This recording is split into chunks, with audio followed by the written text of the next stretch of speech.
या माणसाची बदली करण्यासाठी भेसळ माफियांनी 250 कोटी रुपये जमा केलेत.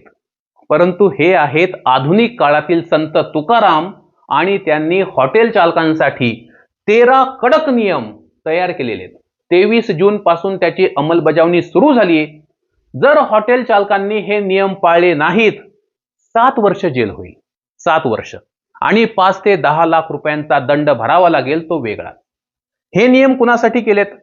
जे लोक हॉटेल चालवतात, रेस्टॉरंट चालवतात, धाबे चालवतात, क्लाउड किचन चालवतात, ज्यांची मेस आहे, खानावळ आहे, रस्त्यावरती गाडा आहे, किंवा हे स्विगी, झेप्टो, झोमॅटो हे जे ऑनलाईन फूड डिलिव्हरी करतात, अशा सगळ्यांसाठी हे नियम साहेबांनी तयार केलेत. नियम क्रमांक 1, तुमच्या हॉटेलच्या दारात हा बोर्ड पाहिजे दर्शनी भागात की इथं मोफत पिण्याचं पाणी उपलब्ध आहे आणि ग्राहक तुमच्या हॉटेलमध्ये आल्यानंतर त्याला पिण्यायोग्य सुरक्षित पाणी तुम्ही मोफत द्यायचंय. आल्याबरोबर त्याच्या समोर ही पाण्याची बाटली ठेवायची नाही आणि त्याचे 20-20, 30-30 रुपये उकळायचे नाहीत. जर त्याने स्वतः ती मागणी केली की मला हे मिनरल वॉटर मला दे, तर तुम्ही ते त्याला देऊ शकता.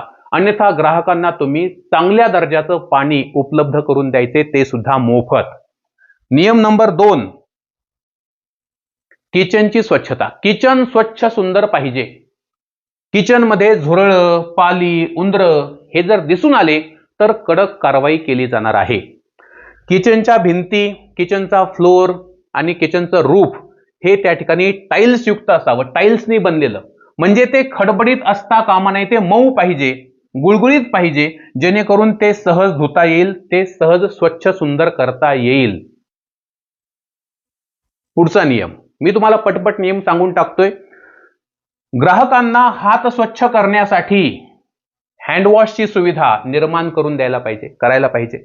हँडवॉश जर नसेल तर चांगल्या दर्जाचा सुरक्षित साबण तुम्ही ठेवा आणि एक स्वच्छ टॉवेल, स्वच्छ म्हणतोय मी, स्वच्छ टॉवेल सुद्धा त्या ठिकाणी उपलब्ध करून दिला पाहिजे. आता प्रश्न खाद्यतेलाचा. बऱ्याचशा हॉटेल्समध्ये खाद्यतेल पुन्हा पुन्हा उकळवलं जातं, इतकं की ते काळं पडतं. असं खाद्यतेल जेव्हा आपण स्वयंपाक करण्यासाठी वापरतो तेव्हा लिव्हर डिसीज म्हणजे लिव्हर खराब होणं किंवा त्या ठिकाणी हार्ट अटॅक येणं, अशा अनेक गंभीर समस्या, कॅन्सर सुद्धा होतो याच्यामुळं. तेव्हा एफडीएनं नियम केलाय की साध्या तेलाचा टीपीसी हा 15% असतो. जेव्हा तुम्ही तेल खरेदी करता कोणतंही घ्या, त्याचा टीपीसी म्हणजे काय, तर टोटल पोलार कंपाऊंड्स, म्हणजे त्याच्यात असणारे एक विशिष्ट घटक असतात. जेव्हा हे तेल आपण गरम करतो, उकळवतो, वापरतो, तेव्हा हा टीपीसी वाढत वाढत जातो. 15%वरून 16%, 17%, 20%, तुम्ही 25%पर्यंत टीपीसी होईल तोपर्यंत हे तेल उकळवू शकता, वापरू शकता. परंतु जर टीपीसी 25%च्या वर गेला तर हे तेल काळपट पडतं, डार्क कलरचं दिसतं. एफडीए कडे एक उपकरण आहे, ते उपकरण तेलात बुडवलं की त्याचा टीपीसी कळतो. जर तुमच्या तेलाचा टीपीसी 25%च्या वर गेला तर तुमच्यावरती कारवाई हमखास होणार आहे. सोबतच हॉटेल चालकानं दररोज किती तेल वापरलं, त्यातलं किती तेल शिल्लक राहिलं, खराब तेलाचं त्याने काय केलं. खराब तेल फेकून द्यायचं नाहीये. अनेक हॉटेल चालक खराब तेल नाल्यात टाकतात, जमिनीत ओततात किंवा कचरा पेटीत टाकतात. हे बेकायदेशीर आहे. खराब तेल गोळा करणारे काही संकलक असतात, काही रिसायकलर असतात, त्यांच्याकडे हे तेल द्यायचंय आणि ती पावती किंवा चलन जपून ठेवायचंय. नोंदवहीमध्ये दररोज किती तेल वापरलं, किती शिल्लक आहे, खराब तेलाचं तुम्ही काय केलं, पावतीचा नंबर काय, हे सगळं लिहून ठेवायचंय. हा कडक नियम त्या ठिकाणी करण्यात आलेला आहे. वर्तमानपत्र. वर्तमानपत्रामध्ये खाद्यपदार्थ सर्व करणं, वाढणं किंवा ते त्याच्यामध्ये गुंडाळून ते पार्सल देणं, याच्यावरती आता बंदी घालण्यात आलेली आहे पूर्णपणे. कारण या वर्तमानपत्राच्या शाईमध्ये हानिकारक केमिकल्स असतात, ज्याचा गंभीर परिणाम आपल्या आरोग्यावर होतो. पुढची गोष्ट आहे, तुमच्या किचनमध्ये काम करणारे जे कर्मचारी आहेत, 2 प्रकारचे कर्मचारी असतात प्रामुख्यानं. एक म्हणजे त्या ठिकाणी आचारी, दुसरे वेटर आणि साफसफाई करणारे. तर या सगळ्यांचं मेडिकल फिटनेस सर्टिफिकेट हॉटेल चालकाला सोबत ठेवावं लागेल. म्हणजे दरवर्षी यांची वैद्यकीय तपासणी केली जाईल. यांना एखादा गंभीर आजार तर नाही ना की जो त्यांच्या मार्फत ग्राहकांना होऊ शकतो, याची काळजी ही हॉटेल चालकांनी घ्यायची आहे. पोशाखाचे नियम. हातामध्ये ग्लोव्ज पाहिजेत. कोणाच्या? हॉटेलमध्ये काम करणाऱ्यांच्या हातामध्ये ग्लोव्ज पाहिजेत. डोक्याला हेअर नेट म्हणजे जी जाळी असते ज्याच्यामुळे केस अन्नपदार्थात पडत नाहीत ती पाहिजे, आणि स्वच्छ धुतलेला असा गणवेश घालणं अनिवार्य करण्यात आलेलं आहे. कर्मचाऱ्यांना ट्रेनिंग सुद्धा दिलं पाहिजे. आता हे ट्रेनिंग कोण देणार? तर FSSAI मान्यताप्राप्त काही प्रशिक्षण संस्था आहेत, तुम्ही तिथून तुमच्या कर्मचाऱ्यांना ट्रेनिंग देऊ शकता, किंवा फूड सेफ्टी ऑफिसर असतात ते सुद्धा ट्रेनिंग देतात. ट्रेनिंग घेणं का महत्वाचं आहे की कर्मचाऱ्यांना कळेल की वैयक्तिक स्वच्छता, पर्सनल हायजीन कशी ठेवायची, अन्नाची सुरक्षित हाताळणी कशी करायची, अन्न पदार्थ वेगवेगळ्या टेम्परेचरवरती कसे साठवायचे, स्वच्छता आणि निर्जंतुकीकरण कसं करायचं, आणि क्रॉस कॉन्टॅमिनेशन कसं टाळायचं, याचं ट्रेनिंग त्याच्यामध्ये मिळतं, ज्याचा फायदा ग्राहकांच्या आरोग्यासाठी होणार आहे. आणि म्हणून हे ट्रेनिंग त्या ठिकाणी हॉटेल चालकांनी आयोजित करायचं आहे, आपल्या स्टाफला ट्रेन करायचंय. जसं मगाशी एक मुद्दा आलता की वेगवेगळे अन्नपदार्थ वेगवेगळ्या टेम्परेचरवरती साठवावे लागतात. जसं की गरम जेवण आहे, गरम स्वयंपाक आहे, तो कमीत कमी 60 डिग्रीवरती साठवावा लागतो किंवा त्याच्यापेक्षा जास्त. जर काही थंड पदार्थ असतील तर ते 4 डिग्री सेल्सिअस किंवा त्यापेक्षा कमी तापमानावरती साठवावे लागतात. आणि जे फ्रोझन फूड्स असतात, फ्रोझन फूड्स, त्यांना -18 डिग्रीवरती साठवावं लागतं. तर तुमच्या हॉटेलमध्ये जो काही पदार्थ आहे तो तुम्ही या टेम्परेचरला साठवायला पाहिजे, हा नियम बनवण्यात आलेला आहे. पुढची गोष्ट, स्वतंत्र व्यवस्था. तुमच्या हॉटेलमध्ये शाकाहारी आणि मांसाहारी, व्हेज आणि नॉन व्हेज दोन्ही प्रकारचे जर पदार्थ असतील तर तुम्ही त्यासाठी स्वतंत्र व्यवस्था करायची, दोन पदार्थ एकत्र आणायचे नाहीयेत. सोबतच कच्चं अन्न आणि शिजवलेलं अन्न हे सुद्धा एकत्र ठेवता कामा नये. जसं की नॉनव्हेज मध्ये तुम्ही चिकन किंवा मटन कापून ठेवलंय आणि इकडे हे जे अन्न आहे हे शिजवलेलं आहे, तर याच्या मार्फत या ठिकाणी कॉन्टॅमिनेशन होऊ शकतं, जीवजंतू इकडे ट्रान्सफर होऊ शकतात, आणि म्हणून अशी स्वतंत्र व्यवस्था हॉटेल चालकांनी करायची. परवाना.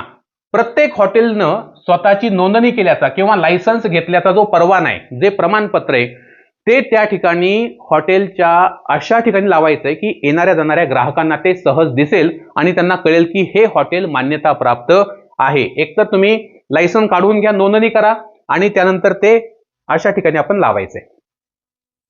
पुढची गोष्ट, कचऱ्याची व्यवस्था. हॉटेलमध्ये जो काही कचरा होतोय त्याला सुका कचरा आणि ओला कचरा अशा दोन वेगवेगळ्या ठिकाणी साठवायचे. ड्रेनेजची योग्य ती व्यवस्था हॉटेलने करायची आहे. हॉटेल आणि हॉटेलचा परिसर हा स्वच्छ ठेवायचा आहे, त्या ठिकाणी अस्वच्छता दिसता कामा नये. चेन रेस्टॉरंट आहेत, मोठमोठी रेस्टॉरंट, ज्याला आपण ब्रँडेड रेस्टॉरंट असं म्हणतो. या ब्रँडेड रेस्टॉरंटसाठी आणि मोठ्या फूड चेन्ससाठी मेनू कार्डावरती काही गोष्टी दाखवणं अनिवार्य आहे.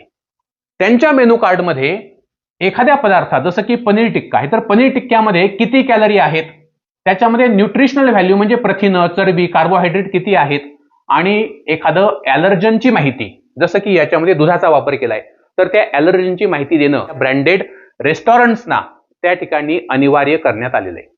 आता ॲलर्जन म्हणजे काय थोडक्यात सांगतो. बऱ्याचशा लोकांना बऱ्याचशा पदार्थांची ॲलर्जी असते, जसं की दूध, अंडी, ग्लुटेन, सोया, शेंगदाणे, मासे, शेलफिश, मोहरी, तीळ, सेलरी, सेपिन, ल्युपिन याची काय असते, ॲलर्जी असते. तर तो पदार्थ त्याच्यात आहे का? जसं की या व्हेज बर्गरमध्ये ग्लुटेन आणि सोया आहे, या चॉकलेट केकमध्ये दूध, अंडी आणि सोयाचा वापर केलाय.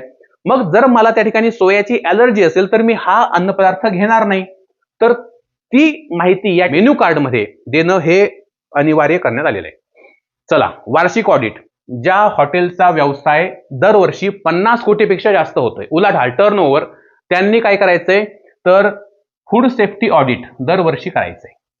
काय करायचंय? फूड सेफ्टी ऑडिट करणं त्यांना अनिवार्य आहे. लायसन्स धारक पुरवठादार म्हणजे काय तर हॉटेल चालकानं किराणा खरेदी करताना किंवा भाज्या खरेदी करताना किंवा इतर कच्चं साहित्य खरेदी करताना ते लायसन्स धारक पुरवठादाराकडूनच खरेदी करायचे, जेणेकरून निकृष्ट दर्जाचे अन्न पदार्थ त्या ठिकाणी हॉटेलमध्ये येणार नाहीत आणि ते हॉटेल मार्फत ग्राहकांच्या पोटामध्ये जाणार नाहीत. आता महत्वाची गोष्ट, जर हे नियम नाही पाळले, अनेक जण म्हणतील काय होतंय बघूया, काय काय करतील बघूया. जर हे नियम पाळले नाहीत, जर त्या ठिकाणी अस्वच्छता दिसून आली तर 1 ते 5 लाख रुपयांपर्यंतचा दंड होऊ शकतोय. 1 ते 5 लाख रुपये. दुसरी गोष्ट, जर हॉटेलमधले अन्नपदार्थ खाऊन एखाद्या व्यक्तीला गंभीर दुखापत झाली किंवा जर तो आजारी पडला तर अशा वेळी 6 वर्षांपर्यंतचा तुरुंगवास आणि 5 लाख रुपये दंड त्या व्यक्तीला होऊ शकतो, हॉटेल चालकाला होऊ शकतो. आणि जर दुर्दैवानं ग्राहकाचा मृत्यू ओढावला तर अशा वेळी 7 वर्षांचा कडक कारावास आणि 10 लाख रुपयांपर्यंतचा दंड हा त्या ठिकाणी होणार आहे. थोडक्यात काय तर तुकाराम मुंढे साहेबांनी अतिशय महत्वाचा निर्णय घेतलेला आहे. हे कायदे आधीच होते, फक्त त्याची अंमलबजावणी होत नव्हती. आता ती सुद्धा मुंढे साहेबांनी सुरू केलेली आहे. म्हणून मी म्हटलं की असा माणूस होणे नाही. महाराष्ट्र या माणसाचे उपकार विसरणार नाही. तुकाराम मुंढेंच्या या महत्वपूर्ण निर्णयाबद्दल तुम्हाला काय वाटतं कमेंट करून नक्की सांगा. हा व्हिडिओ जास्तीत जास्त लोकांना शेअर करा. व्हिडिओ आवडला असेल लाईक करा आणि आपल्या चॅनलला सबस्क्राईब करून पेजला फॉलो करा. धन्यवाद.